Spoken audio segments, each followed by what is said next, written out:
Merci d'être nombreux à nous suivre sur la chaîne YouTube levolcannews.net et merci de suivre ce nouveau numéro de votre émission Sur la chaise. Sur la chaise, aujourd'hui nous parlons de la gratuité de l'enseignement de base en République démocratique du Congo, une situation qui s'empire parce que depuis l'ouverture de cette année scolaire, les enfants ne vont plus à l'école. Et pour en parler, nous recevons le vice-président et porte-parole de la société civile Force Vive en République démocratique du Congo, Thomas Dakem-Moïti, à qui nous disons bonjour et merci de répondre à notre invitation sur la chaise. Merci beaucoup. C'est au contraire moi qui dis merci de m'avoir invité à cette émission sur la chaise, mais aussi c'est pour moi une occasion de saluer tous vos auditeurs sur cette chaîne. Et voilà. Oui, parce qu'on parlait de la gratuité de l'enseignement de base. Aujourd'hui, nous sommes en train de partir dans la 4e semaine que les enfants des écoles publiques ne vont pas à l'école. Pour vous, au niveau de la société civile, comment entrevoyez-vous cette situation ? La première chose qu'il faut corriger, c'est que ce n'est pas la gratuité qui est le problème.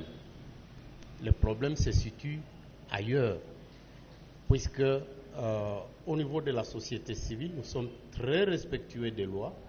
La gratuité de l'enseignement, c'est un principe légal. C'est la Constitution qui prône la gratuité et elle doit être d'application. Mais le problème se situe ailleurs, comme je venais de le dire. C'est au niveau de la paye des enseignants. Ce n'est pas la gratuité qui payait les enseignants.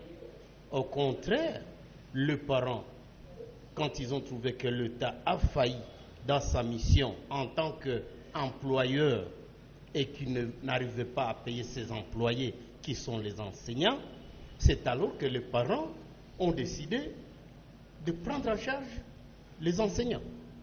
Ce qui n'est pas légal. C'était illégal. Et nous avons fait des années. Vous ne pouvez pas, vous engager les gens et vous demander à quelqu'un d'autre de les payer. C'était une générosité à outrance des parents congolais qu'il faut remercier. Et donc, croire que c'est la gratuité qui pose problème, je pense que c'est traiter la question avec égarement. Il faut qu'on revienne sur le sujet. Pourquoi les problèmes de manque de scolarité aujourd'hui? Pourquoi la grève des enseignants? Ce n'est pas la gratuité, c'est le non-paiement de ces agents de ces employés par son employeur. Mais Thomas Dakem-Moïti, quand le président proclame cette gratuité qui a été, n'est-ce pas, violée beaucoup d'années, il y a les parents qui payaient, comme vous l'avez bien souligné tout à l'heure, le parent qui payait les études de leurs enfants, alors que la Constitution garantit cette gratuité. Pouvons-nous dire aujourd'hui que l'État a failli encore une fois à sa mission? Écoutez, si cette clause légale n'était pas d'application, c'était une erreur de sa part. Et donc, il faut d'abord saluer et remercier le chef de l'État qui a eu le courage d'appliquer la loi en rapport avec la gratuité de l'enseignement au niveau primaire. Mais une décision qui a été prise peut-être sans réflexion. C'était à la hâte? C'était à la hâte. Puisque pour prendre cette décision, il fallait que le chef de l'État soit rassuré. Et ce n'est pas au niveau de la gratuité seulement que nous rencontrons des problèmes. Je pense qu'il faut considérer que les autorités congolaises sont des mercenaires. Certaines autorités congolaises sont des mercenaires. Il y a un homme intelligent, un philosophe, qui avait dit que vous voulez faire la guerre à une nation, tuer seulement leur éducation. Et je considère que parmi les autorités congolaises, il y a ces mercenaires qui sont utilisés à venir tuer l'éducation de nos enfants, de venir tuer l'éducation de notre progéniture, de venir tuer la nation congolaise à travers la mort de l'éducation. Vous savez, si nous regardons la question dans l'angle de la gratuité, nous allons vous poser la question de regarder également, ce n'est pas seulement les enseignants qui sont en grève, il y a aussi les infirmiers qui sont en grève. Ce n'est pas à cause de la gratuité de la santé que les infirmiers sont également en grève. Si nous rentrons au niveau de Bukavu du Sud Kivu, il y a les agents de l'administration judiciaire qui sont également en grève. Vous n'allez pas nous dire que ces gens-là, ces agents-là, sont également en grève puisqu'il y avait la gratuité de l'enseignement. Mais vous avez... Et donc, comprenez que la question se trouve au niveau de ces dirigeants qui sont nommés alors que ce sont des mercenaires, ce sont des Belges. Vous savez que à l'époque de la colonisation, il y avait des écoles des nègres et il y avait des écoles de ces hommes-là qu'on appelait l'homme blanc. Et aujourd'hui, c'est tous ces dirigeants que nous avons. Allez regarder dans nos écoles, il n'y a un seul de leurs enfants qui étudie chez nous. Une fois au poste de ministre, au poste de gouverneur, au poste de député, il a étudié en France. Il prend les enfants, il les amène en France. Donc des écoles de nègres au Congo, et là il faut tout faire pour les anéantir. Les enfants congolais, des citoyens ordinaires, n'ont pas droit à la scolarisation. Et quelqu'un dira un jour qu'il faut comprendre qu'il n'y a que les enfants de Nantis qui doivent étudier. Et donc, on se moque des Congolais et on est en train de tuer le pays à petit feu, puisque ceux qui vont nous remplacer. Ça fait aujourd'hui 3 ans que le programme scolaire n'est pas terminé à cause du corona pour l'année passée et aujourd'hui la grève. Et donc, 2 années scolaires qui vont se suivre sans une formation consistante de nos enfants. Et cela, il ne faut pas les qualifier autrement, ce sont des mercenaires, des complices pour faire tuer l'éducation afin de tuer la nation congolaise dans les années qui viennent. Parce que nous parlons de cette gratuité qui fait mouche partout, vous avez suivi avec tout intérêt les agissements du ministre de l'EPST. Comment vous personnellement vous qualifiez ces agissements face à cette situation que nous sommes en train de vivre? Écoutez, je l'ai qualifié de mercenaire. Un mercenaire fait tout ce qu'il fait puisqu'il n'a aucune... Il ne craint rien en lui, il ne voit rien davantage. Et puis il oublie que pour devenir ministre, il est passé par le banc de l'école. Et c'est lui qui a fait de vous, avant d'être désigné ministre, avant d'être nommé, avant d'être élu député, on vous demande quel est votre cursus.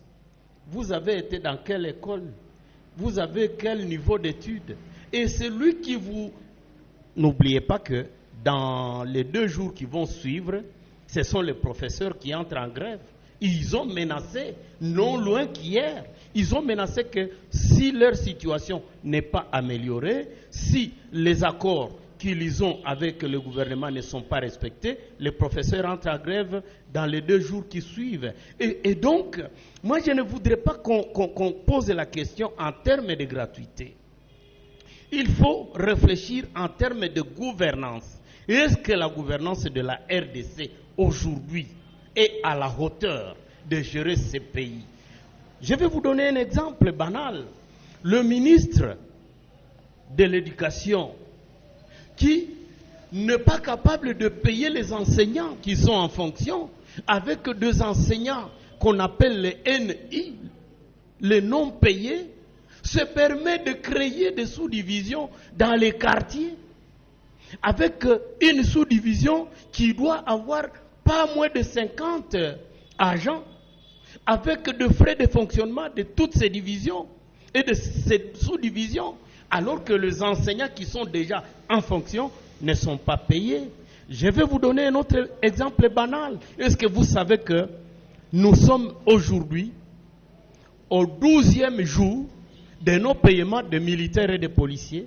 Et si ces agents-là, qui ont la sécurité en main, avec cette sécurité qui est déjà fragile, si eux aussi passent un mois de nos paiements de leur modique, C'est instaurer l'insécurité. qu'est-ce qui va se passer?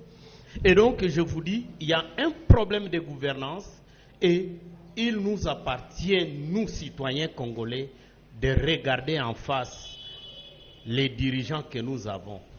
En 2023, nous irons aux élections. La question que je pose à la population, vous voulez quelle classe politique? Et c'est encore ces corrompus, sénateurs corrompus, députés provinciaux, députés nationaux corrompus, ministres avec des réformes corrompues pour tuer la nation congolaise.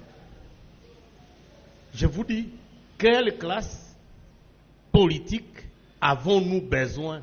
Puisque nous condamnons. Mais quand on vous pose la question, pendant que vous allez être devant l'urne pour choisir quelle est la catégorie de dirigeants dont nous avons besoin, vous allez voir que Kivaya Nikiamutu. Oui, parce que... Et quand on va arriver à Kivaya Nikiamutu, on va encore rentrer avec une classe politique de médiocres. Et à la société civile aussi, je suis de la société civile, mais essayez de voir, sur 8 confessions religieuses, 6 corrompus. Et puis, où va le pays? Où va la nation? Oui, parce que nous parlons de l'éducation. Pour sauver cette situation, Thomas Dakamouiti, je rappelle que vous êtes vice-président et porte-parole au niveau national de cette structure citoyenne. Qu'est-ce que vous projetez pour sauver cette situation? Les enfants ne vont pas à l'école, Thomas Dakamouiti. Écoutez, ce qui est attendu par cette classe politique de corrompus, c'est de remettre la question de la paix des enseignants entre les mains des parents. C'est ce qu'ils attendent. Et ils veulent que c'est moi... Vous allez encore le permettre. Écoutez, ils veulent que cette parole-là vienne de moi, Thomas Dakin, pour demander aux parents de prendre en charge l'éducation de leurs enfants. L'éducation de leurs enfants. J'ai dit, pas question. Nous ne pourrons demander aux parents de reprendre la paye des enseignants que lorsque ce ministre-là aura démissionné, que lorsque ce gouvernement-là aura démissionné, c'est lorsque ce chef de l'État-là aura démissionné. Puisque ce gouvernement aura failli à sa mission. Et donc, lorsque ils vont accepter qu'ils ont failli à leur mission, nous allons demander aux parents, reprenons la charge, puisque nous n'avons pas de gens qui s'en occupent. C'est lui qui devait être l'employeur, il démissionne, donc revenons à la case départ. Donc c'est un scénario auquel vous vous attendez? Nous nous attendons à ce scénario puisque c'est ce qu'eux attendent. Ces politiciens-là veulent que nous les parents nous puissions dire trop c'est trop, reprenons la charge de nos enfants, commençons à payer les parents puisque ces enfants commencent à nous ennuyer. Je demande aux parents de ne pas tomber dans cette erreur.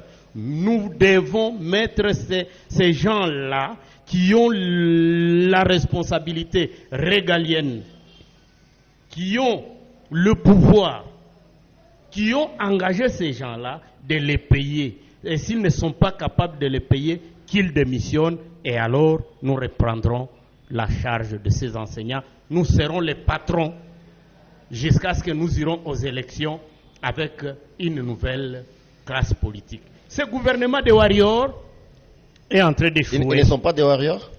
Écoutez, ce gouvernement de warriors, je dis bien, est en train d'échouer puisque nous avons le problème RAM, vol, escroquerie, le même gouvernement. Ce gouvernement de warriors n'est pas capable de mettre fin à l'insécurité. Ce gouvernement de warriors n'est pas capable de payer les agents qui sont à leur charge. Et là, je viens de vous citer les différentes grèves qui sont aujourd'hui. La grève des enseignants, ça fait 3 semaines, 4e semaine aujourd'hui. La grève des greffiers et huissiers, Les infirmiers. la grève des infirmiers, bientôt la grève des professeurs. Écoutez, si vous arrivez à Kinshasa, la grève des agents de l'ONATRA, puisque je gère le pays, et donc de grève en grève. Et enfin, ce sont les militaires qui vont gréver, et ça sera la catastrophe. Quel est le message, parce que nous sommes en train d'aller vers la fin de cette émission, Thomas Dakiamoiti, les enseignants sont en grève, quel est le message que vous passez en tant que société civile? Parce que vous attendez aussi de votre côté pour, n'est-ce pas, peut-être leur prêter main forte dans tout ce qu'ils sont en train de faire, de réclamer comme leurs droits, parce qu'il y a aussi ces droits qu'un agent de l'État grève. Écoutez, le mal, ce n'est pas qu'il y a quelqu'un qui fait le mal. Le mal, c'est de voir le mal et de ne pas le pointer du doigt. Le mal, c'est de voir le mal et se taire. Je demande aux citoyens congolais, partout où ils se trouvent, de se mobiliser contre le mal que le pays est en train de traverser. Le pays va mal. Et si nous nous taisons, soit nous sommes acteurs dans le mal, soit nous sommes complices de ce mal. Et donc, tout Congolais, partout où il se trouve, doit se mobiliser pour barrer la route à ceux qui commettent ce mal. Et le mal est très profond aujourd'hui. Je cite, le non-paiement des militaires et des policiers, ça fait 12 jours, alors qu'ils devaient être payés à partir du 18 jusqu'au 25, on finit la paye, mais aujourd'hui nous sommes les 28, les militaires et les policiers ne sont pas payés. Bientôt, ils seront en grève.